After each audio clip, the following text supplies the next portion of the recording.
Hello YouTube, welcome again to another instant card analysis, even though this info came out a couple of days ago. I'm going to be talking about the Monster Halloween event cards. As always, we're going to start with the free cards first. Starting with the SRs. So we're going to start with Mogyutto Eli. We're recording this. Today is Ellie's birthday. Happy birthday, Ellie Chica. My overall favorite girl. If you haven't noticed. A smile attribute SP type. SP gauge gainer. Her stats are, it's a free event card. The stats are gonna be very much so on the weaker side. And while I turn off the background music. The stats are very much so gonna be on the weaker side, because it's a free event. You are the SP gauge gain tap active. While it is a decent amount, it's only for 3 notes and it only affects same strategy. And for SRs, like this kind of skill, SP gauge gain is not really a great skill. She does have a same strategy appeal buffing passive, which is nice, but because it's an SR,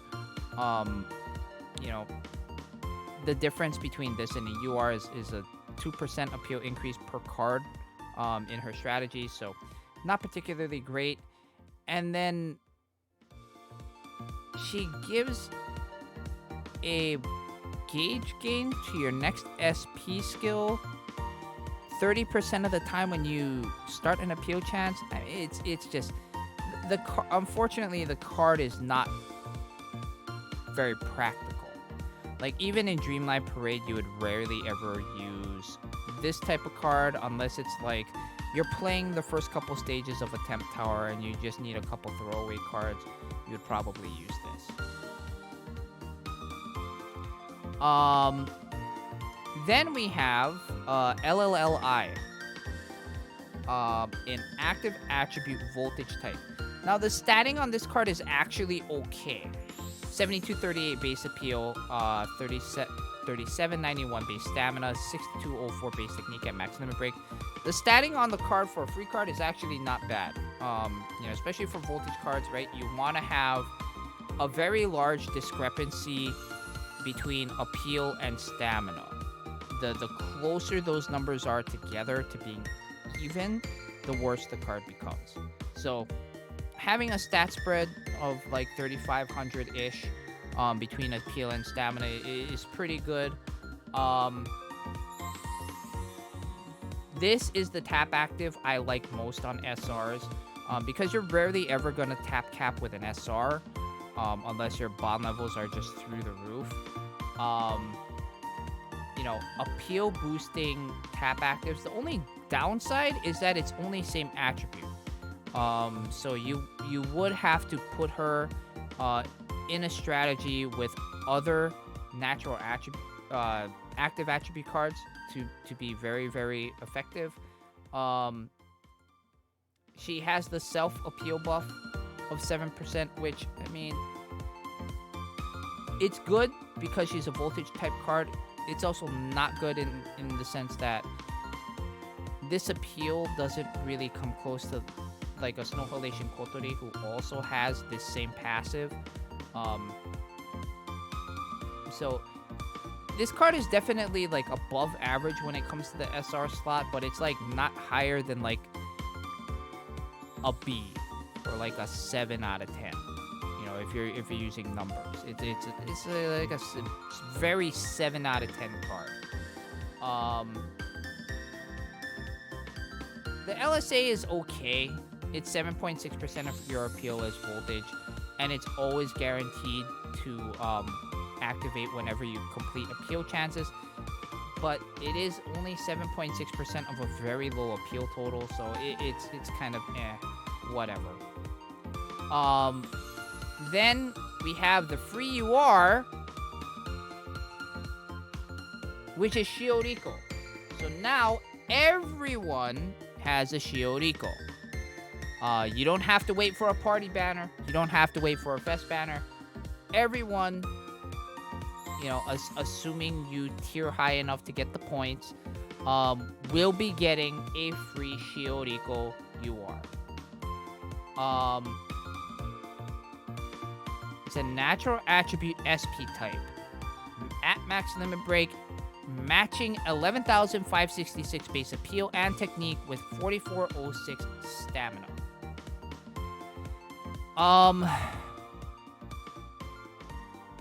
This card definitely suffers from the Valentine's Day Honoka statting. Valentine's Day Honoka, for those of you that don't know, has matching appeal and technique, which for any card that's looking to score is not very good. SP and SK type cards, you either want them like Initial Dia, where they have, or Initial Maki, where they have very, very high appeal totals, very low stamina totals, and then like middling to so-so technique values. Or, on the flip side, you want cards a little bit closer to like a Fest Emma, where they have an above average appeal value, again, a middling to so-so stamina value, and then a very, very high technique value. The higher technique value, if that's the biggest stat for the card, will afford them an additional 15% to their crit rate, which we affectionately call a crit profile card. This card does not fit into that. Does not have a crit profile, so the scoring is going to be pretty flat throughout whenever you use it. As far as the skills go, it is what I affectionately call a gauge bomber. Her tap skill adds 32% of her appeal to your next SP gauge, which, again, as you get more and more involved in meta things, if that is your one of your driving forces, you will see this type of ability being used in main scoring strategies less and less and less, because more often than not, your center 3 cards will afford you either a max or a close to max SP gauge value of 250,000 in advanced songs, or 500,000 in advanced plus songs. It does have flexibility though, of 4.2% appeal buff to same attribute cards, which is really, really nice. I will say though, this is slightly lower than what is expected. Regular gacha URs, if they have a same attribute appeal buffing passive, cap out at 5.2%. This one is 4.2%, so it does have a little bit of that event card nerf, which not great. Then her live show active, which the first 10 times you use your SP gauge gives an additional 20% to the following SP gauge. Gives voltage equal to 20% of her own appeal to the next SP gauge after you use an SP gauge. So this card very much so wants to add scoring to your gauge. The only downside is, again, if you're playing an advanced difficulty song, like a Wonder Zone, which this card would actually be pretty good in, you're capped at 250,000. So if you have other natural attribute SP type cards that you're running with this Shioriko, she will still cap out at 250,000, which not great. I'm pretty sure her outfit will give Genshin players PTSD, because she looks like a little Chi-Chi. With the talisman on the side of her head, with the hat and all that. Like, I'm pretty sure anybody that plays Genshin and All Stars is having a little bit of PTSD.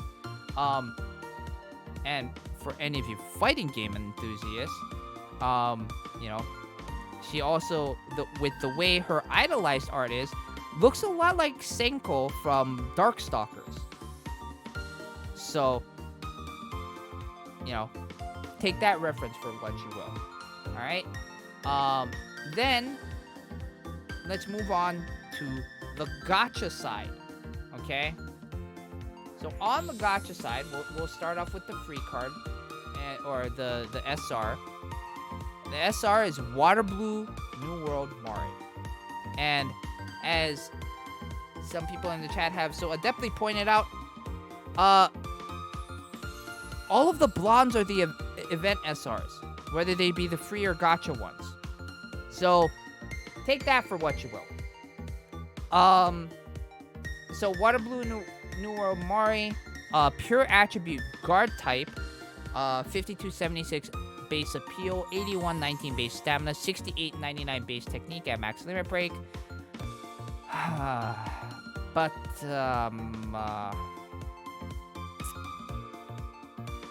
she's a damage reducer. Yikes.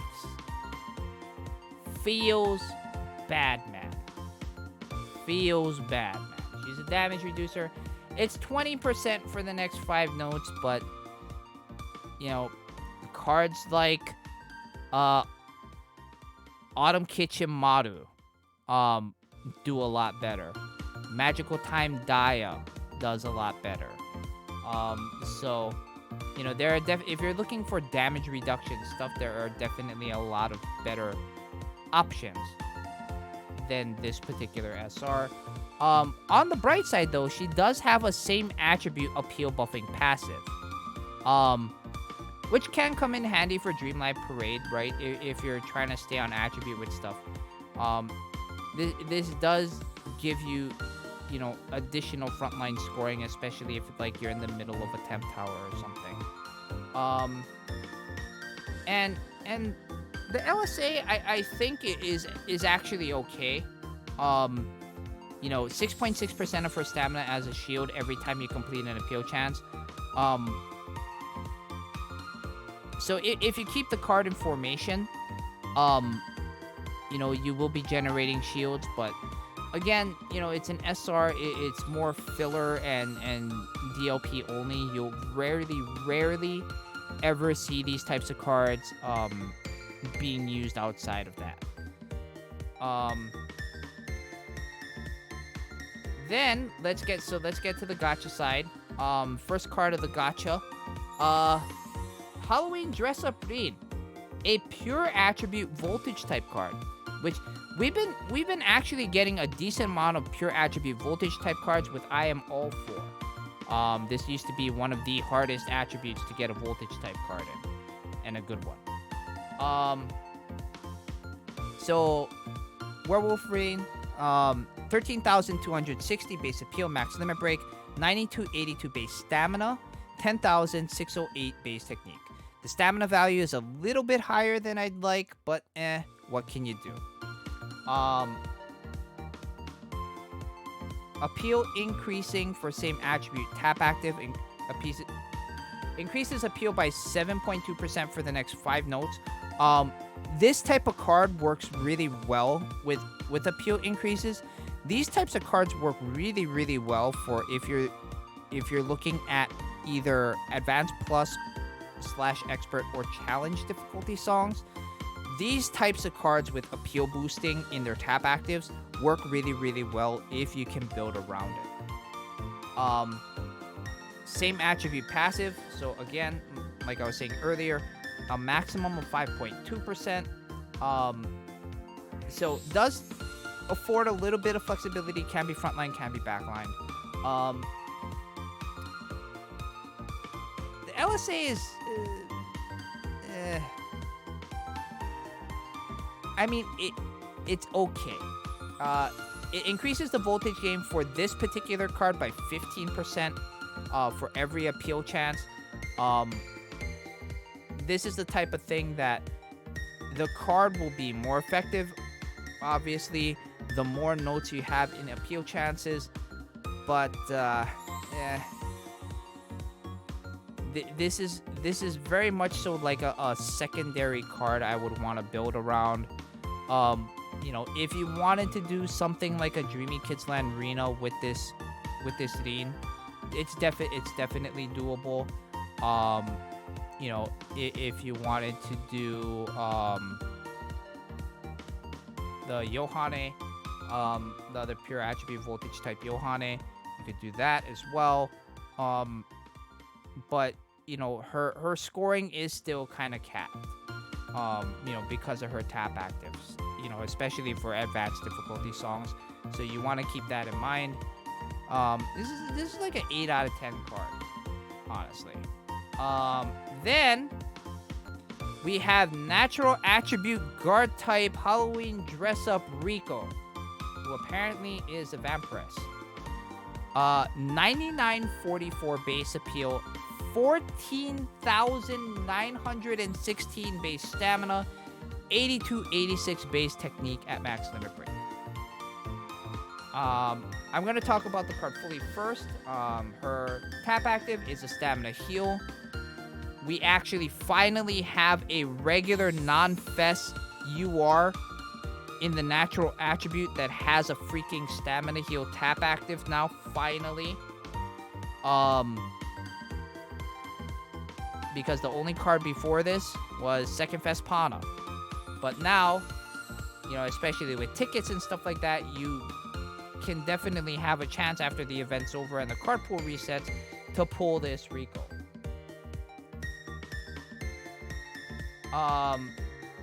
Then she has a same attribute stamina buff of 5.2%, which is meh. It's okay.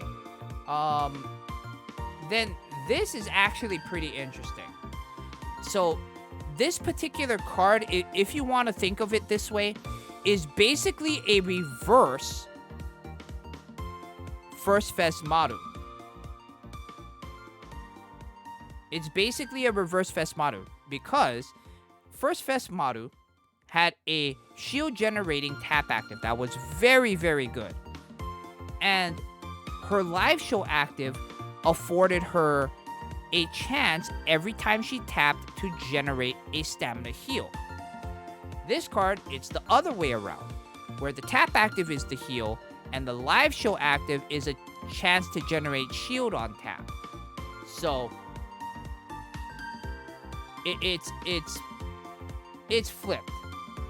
And this card, I think it is going to sneakily be in vogue in the meta in certain places. And the reason is this. A very similar card, the Tanabata Rin, or the Night Sky, the Kasumi's Night Sky Rin, the Elegant Attribute Guard type, has a very, very similar stat line to this, right? It was the first card that had over 10,000 appeal, over 10,000 stamina, over 10,000 technique. This card is close. Just under 10,000 stamina, or just under 10,000 appeal, just under 15,000 stamina, and a little bit worse than just below 10,000 technique. This type of card will definitely see play in, as we start getting more Advanced Plus Expert difficulty songs. We just got Love You My Friends in the challenge difficulty. This is definitely a card that you should use there. So don't be surprised if later on down the line, if we still start to get more Advanced Plus difficulty songs for item exchange voltage rankings and stuff like that. Do not be surprised in the slightest to see this card be a part of a lot of meta formations. Would I honestly pull for it? I doubt it. It is a very, very niche card. The tippy top of the voltage ranking, you're probably gonna have to pull for it. it does score a little bit better than Second Fest Haneo. But Haneo has a better passive. And so you have to kind of weigh, between your bond levels and bond boards and things like that, whether, this particular Riko would be better for you than Second Fest Pana. So, all in all, this is very much so like a 7 out of 10 card. But because of the lack currently in the game of natural attribute stamina healers, this actually, like, as far as like how many people will probably need this card, bumps it up to like an 8. So if you do pull this card, if you do daily pulls, or if you're doing the 500 page M10 pull and you get this card, congratulations. You can slowly start to build this card up if you want to. If your card pool is fine without it, and you can sort of deal with not having a good natural attribute stamina healer for something like Love You My Friends challenge difficulty, feel free to pass it. This is only definitely for very, very select circumstances. Yeah, that's gonna be it for us here on Twitch. Thank you, YouTube. We'll see you all later. Take it easy. Have a great one. Bye.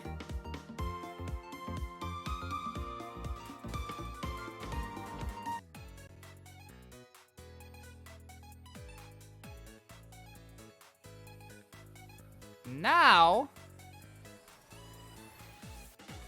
the fun part. How good is Shaz's gacha luck? How good is Shaz's gacha luck? Now, again, you normally don't want to pull on this unless you're a meta player.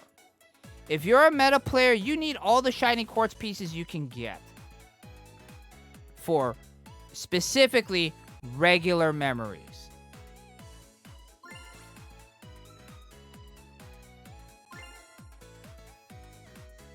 Now, if you're tiering, you're also probably going to be pulling for this, but as you guys know, I don't tier. At least not intentionally. I don't intentionally tier. So, let's get that out of the way. Will I ever intentionally tier? Oh, God.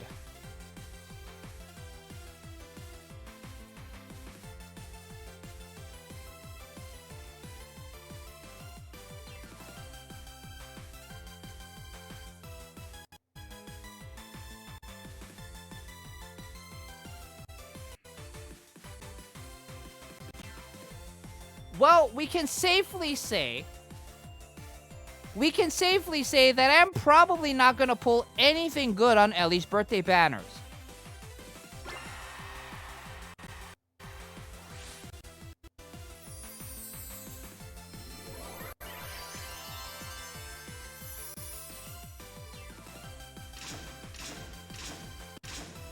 What the fuck is this pull?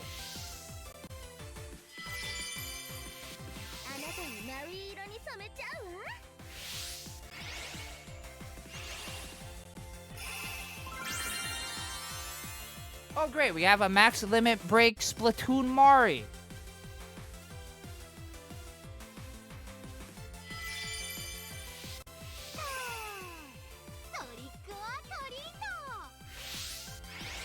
Are you fucking shitting me?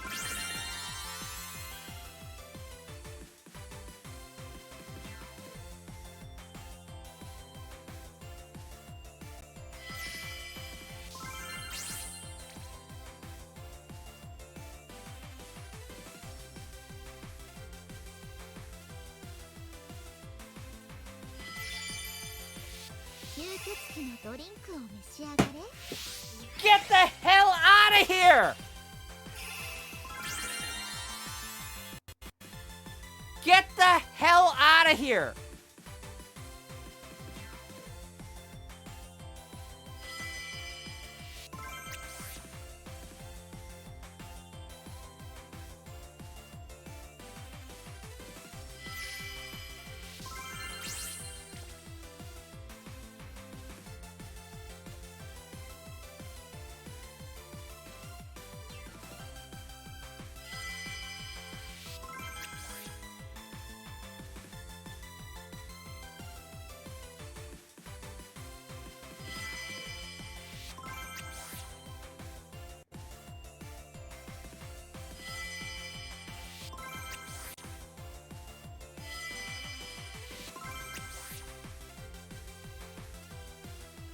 I guess I have to tweet this out, don't I? I guess I have to tweet this out, don't I?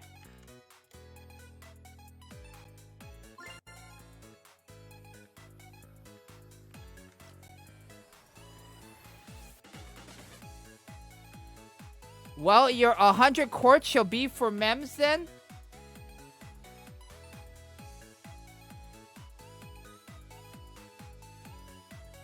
Honestly?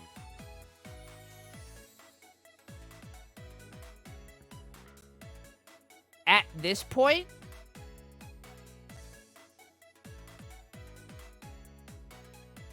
At this point, I don't think it goes towards mems.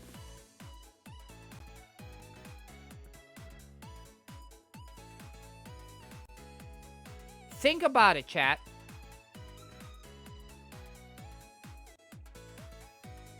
Think about it. If there was ever a time